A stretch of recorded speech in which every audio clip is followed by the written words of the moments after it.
Villegas.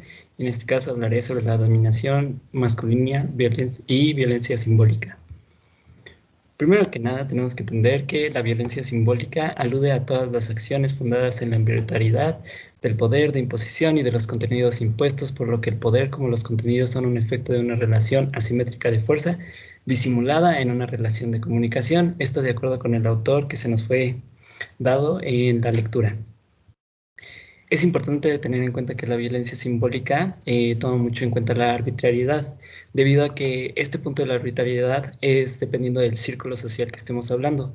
Tenemos distintas perspectivas desde un diferente círculo social y esto hace que exista una diferente violencia simbólica dentro de la cultura, dentro de la economía, dentro de la sociedad, en ciertas formas de cómo nos vamos a relacionar o cómo vamos a ver a un grupo persona con el que nos encontremos. Nosotros tenemos la violencia simbólica contra las mujeres, que actualmente podríamos decir que es uno de los más comunes que puede llegar a ocurrir, y por tanto es importante conocer qué formas tenemos de violencia simbólica, que podemos tener como ejemplos el no dejar de estudiar a las mujeres, el pensar que solo deben de estar casadas, el uso de vocabulario hiriente y un desenlace de las relaciones de poder por la cultura.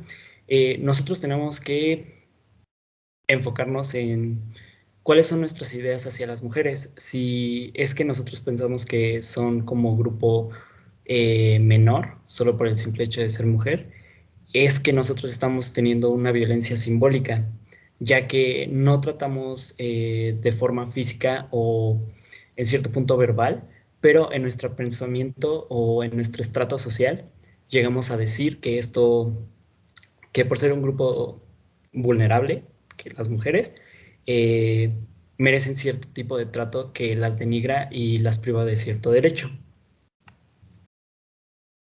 La violencia simbólica a lo largo del tiempo es un punto que ayuda a la dominación sobre las mujeres.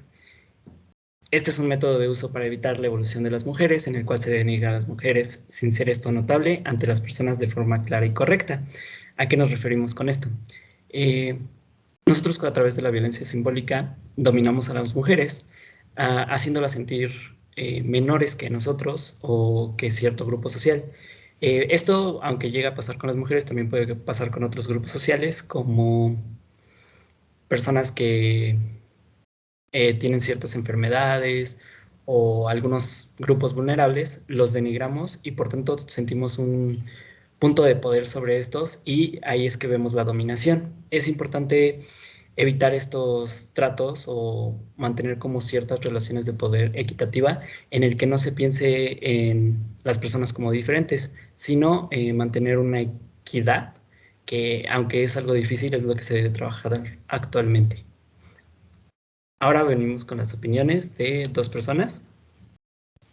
A mi entender, la violencia simbólica es encajonar en etiquetas y prejuicios a ciertos grupos de personas o de personas que tienen cierto tipo de creencias, excluyéndolas o limitándolas de derechos básicos. Creo que, bueno, para mí eso es la violencia simbólica.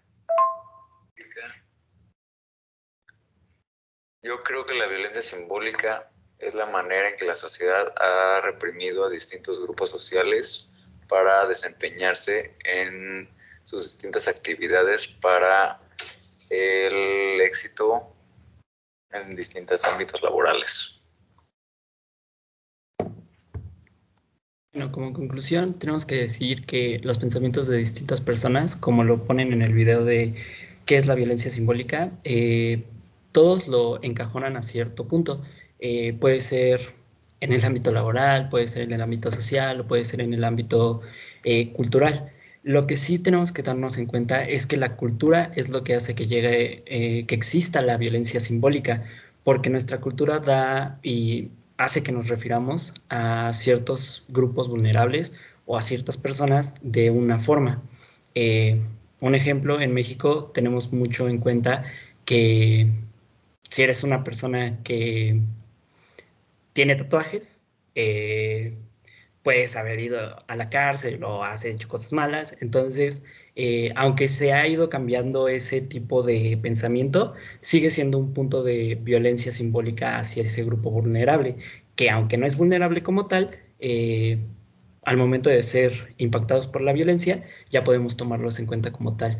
Es importante trabajar en cómo erradicar la violencia simbólica, tratando de mejorar la cultura de un estado o ente, que esto haga que se evite de forma correcta la bibliografía.